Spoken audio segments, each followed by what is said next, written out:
বাংলাদেশের আইন শৃঙ্খলা নিয়ন্ত্রণ ও সন্ত্রাস দমনে র্যাবের অনেক অবদান আছে উল্লেখ করে প্রধানমন্ত্রীর তথ্য ও সম্প্রচার বিষয়ক উপদেষ্টা ডাক্তার জাহিদুর রহমান বলেছেন, দেশে একটি এলিট ফোর্সের প্রয়োজন আছে। আজ তথ্য অধিদপ্তরের সম্মেলন কক্ষে সাপ্তাহিক সংবাদ সম্মেলনে তিনি এসব কথা বলেন। র্যাব আইনে পরিবর্তন আনা হচ্ছে এবং নামও পরিবর্তন করা হবে বলে উল্লেখ করেন তিনি। তথ্য উপদেষ্টার পাশাপাশি তথ্য ও সম্প্রচার মন্ত্রী জহিরুদ্দিন স্বপনও সংবাদ সম্মেলনে বক্তব্য রাখেন।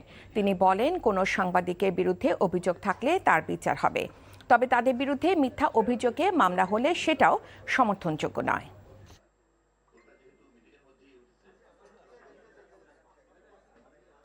আমাদের সকলের সর্বসম্মতভাবে এখানে একটা গ্রহণযোগ্য একটা রেগুলেশন থাকা দরকার, নট নিয়ন্ত্রণ, রেগুলেশন, যেটা আমাদের সকলের স্বার্থকে সংরক্ষণ করবে।